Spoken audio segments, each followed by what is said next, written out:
అదే యేసుక్రీస్తు వారు చూపినటువంటి ప్రేమ శాశ్వత కాలం ఉంటుంది. కొరింథీయులకు రాసిన మొదటి పత్రిక 13:13లో చెప్తుంది, విశ్వాసము, నిరీక్షణ, ప్రేమ, ఈ మూడు ఉండును, వీటిలో శ్రేష్టమైనది ప్రేమే. ఇవన్నీ మీ దగ్గర ఉన్నాయి, అది మీకు నేర్పాడు, నేర్చుకుంటారు. ఏ రోజు ఏం నేర్పుతున్నారు, ఏం నేర్చుకుంటున్నారు, పర్లేదులే, నేను నేర్చుకున్నప్పుడు నేను నేర్చుకున్నా, మీరు నేర్చుకున్నప్పుడు మీరు నేర్చుకుంటారు. ఇప్పుడు నేను నేర్చుకుని నాకు నేర్చిపోయావు కదయ్యా, నాకైతే నేర్పు, వాళ్ళకైతే నేర్పకు. ఇలాగా లోక జ్ఞానాన్ని ఉపయోగించొద్దు. అబద్ధధనం కనబడేసరికి లోక జ్ఞానము వచ్చేస్తుంది. ఒక స్టేజీలో ఉన్న వ్యక్తి, ఆ వ్యక్తి ఎదుటి వారికి నలుసులు తీయటానికి ఉంది. సత్యంలో ప్రతిష్ఠించుకొని ఎదుటి వారిని ప్రతిష్ఠించే వారిగా చేయాలి. మనలోనే అబద్ధం ఉండి స్టేజీ మీద ఉంటే ఎదుటి వారిని దేంట్లో ప్రతిష్ఠిస్తున్నట్టు? అబద్ధంలోనే ప్రతిష్ఠిస్తున్నట్టు కదా.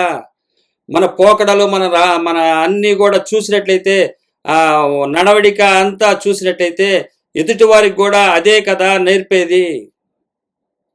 ఈ లోకంలో చూసినట్టయితే గవర్నమెంట్ వారు పట్టుకుంటారు ఇటువంటి వారిని, కానీ దేవుని దగ్గర పట్టుకోరని చెప్పి విర్రవీగుతున్నటువంటి స్థితిని మనం చూడగలము.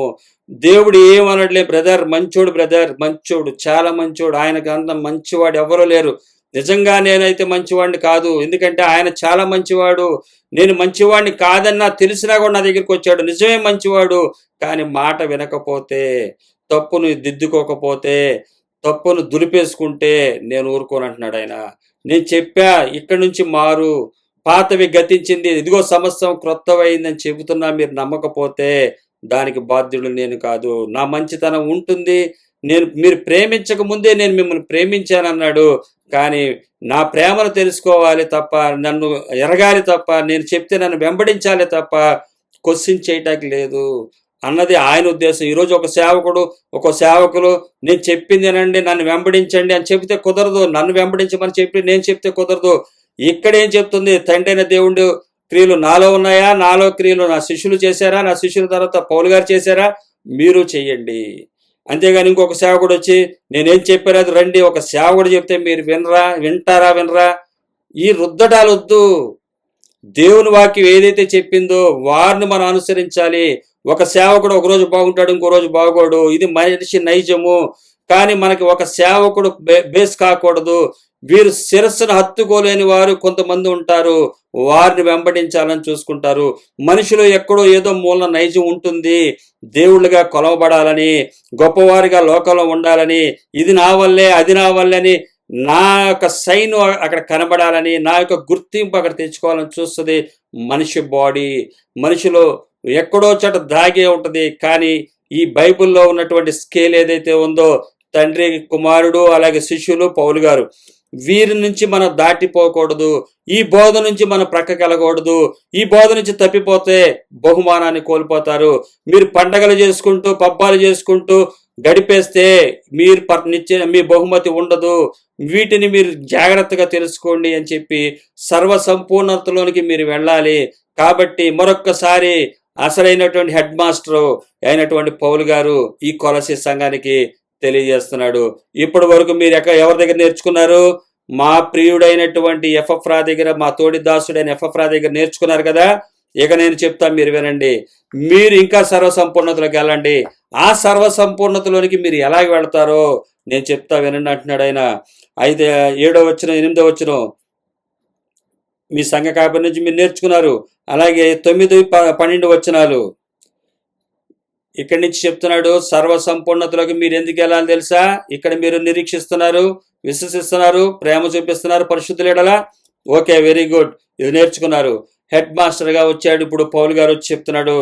ఆయన వచ్చి చెప్తున్నటువంటి మాట 9వ వచనం నుంచి 12 వరకు, అందుచేత ఈ సంగతి వినిన నాటి నుండి మేమును మీ నిమిత్తమును ప్రార్థన చేయటం మానక, మీరు సంపూర్ణ జ్ఞానమును, ఆత్మ సంబంధమైన వివేకమును గలవారును, ఆయన చిత్తమును పూర్ణంగా గ్రహించిన వారునై ప్రతి సత్కార్యములను సఫలగుచు, దేవుని విషయమై జ్ఞానమందు అభివృద్ధి పొందుచు, అన్ని విషయములలో ప్రభువును సంతోషపెట్టునట్లు ఆయనకు తగినట్లుగా నడుచుకొనవలనియు, ఆనందముతో కూడిన పూర్ణ ఓర్పును, దీర్ఘశాంతమును అనుసరించినట్లు ఆయన మహిమ శక్తిని బట్టి సంపూర్ణ బలముతో బలపరచబడవలనియు, తేజోవాసులైన పరిశుద్ధుల స్వాస్యంలో పాలువారు మగుటకు మనలను పాత్రులుగా చేసిన తండ్రికి మీరు కృతజ్ఞతాస్తుతులు చెల్లింపవలననియు దేవుని బతిమాలుచున్నాను. మీరు తేజోవాసుల పరిశుద్ధుల స్వాస్యంలో పాలువారగా అవ్వాలని నేను దేవుని బతిమాలుచున్నాను, దేవుని నామములో బతిమాలుకొనుచున్నాను. మీరు పాలివారి కావాలి, ఇంకా మీరు డెవలప్ అవ్వాలి, ఇంకా మీరు ఇంకా మీరు అంటే అక్కడ యవనస్తుడు ఏదైతే చేశాడో, మత్తయి సువార్త 19వ అధ్యాయంలో ఒక యవనస్తుడు, బాగా ఆస్తి కలిగినటువంటి యవనస్తుడు, ఇంకా నేను నిత్యరాజ్యానికి వెళ్ళాలంటే ఏం కావాలని అడిగితే నన్ను వెంబడించి అన్నాడు యేసుక్రీస్తు వారు. నాతో పాటు రా అన్నాడు. అయితే నీకేమున్నాయనంటే, నా ఇల్లు లేదు, ఏమీ లేదు, నక్కలకు బొరియలను ఆకాశ పక్షులకు గూళ్ళు ఉన్నాయి కానీ మనిషి కుమారుని తలవాల్చుకుంటకు ఏమీ లేదంటే, ఏమీ లేని వాడి దగ్గర నేను ఎట్లా వస్తాను, నాకున్న కోట్లతో సరిపోతాయి, నేను రానన్నాడు. అయితే వెళ్ళిపో అన్నాడు. అంతే.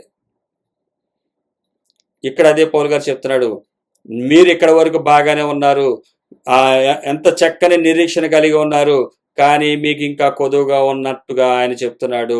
కొదువుగా ఉందంటే వాళ్ళ దగ్గర ఇంకా వాళ్ళ సంపూర్ణ స్థితిలోకి వెళ్ళాలని చెప్పి పౌలు గారు తెలియపరుస్తున్నాడు. దానికి ఆయన చెప్తున్నటువంటిది ఏంటంటే, మీరు అసలు మనం ఎలాంటి వారమో తెలుసా, మనం ఎవరమో తెలుసా అన్న విషయాన్ని ప్రారంభించాడు. అదే 13వ వచనంలో, ఆయన మనలను అంధకార సంబంధమైన అధికారములో నుండి విడుదల చేశాడు. ఆయన ఏం చేశాడు తెలుసా, అంధకార సంబంధమైనటువంటి అధికారములో మనం ఉండేవారము, అధికారం కింద మనం ఉంటున్నాము, అక్కడ నుంచి విడుదల చేశాడు.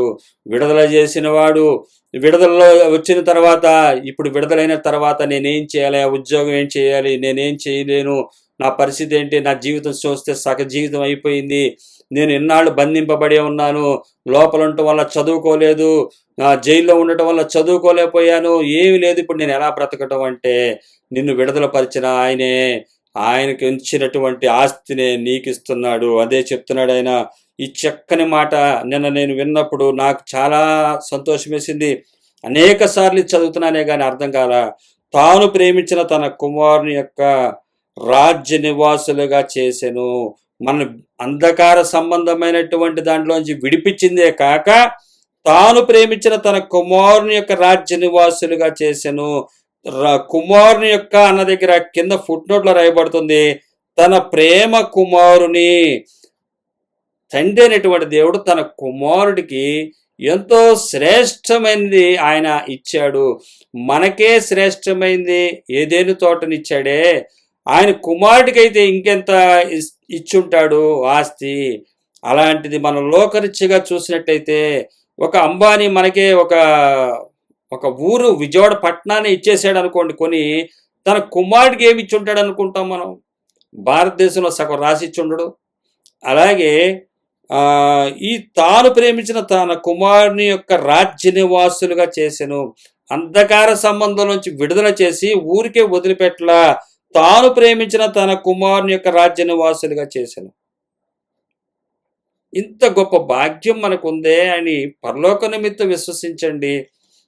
ఆ తేజోవాసుల పరిశుద్ధుల స్వాస్యంలో పాలువారమగుటకు మన పాత్రులుగా చేసిన తండ్రికి, అందులో తన కుమారుడు, ప్రేమ కుమారుడైనటువంటి ఆయనకి ఇచ్చిన ఆస్తిలో, ఆయన రాజ్యములో పాలు దయచేశాడంటే, పిచ్చి పిచ్చి వాటిని చూసి డాన్సులు వేసి మోకరించి డొల్లుతారు. ఈ డిసెంబర్ నెలలో ఫుల్గా డొల్లుతారు. కృతజ్ఞతలు ఇక ఈ మూల నుంచి ఆ మూలకి, ఆ మూల నుంచి ఈ మూలకి కృతజ్ఞతలు, డాన్సులు మామూలుగా ఉండవు. అసలు దేవుడు మమ్మల్ని దించేశాడు, దించమన్నాం, దించేశాడు అనుకుంటారు వీళ్ళు. ఏంటంటే వారికి ఇక్కడ మనకి ఇస్తుంది తేజోవాసుల పరిశుద్ధ స్వాస్యంలో పాలువారు అయ్యే అవకాశం ఇచ్చాడు యేసుక్రీస్తు వారు అని చెప్తుంటే, భూలోక వాటిని చూసి కృతజ్ఞతలు అసలు ఇంక ఏమి లేదు. ఇక తాను ప్రేమించిన తన కుమారుని యొక్క రాజ్య నివాసులుగా చేశాను.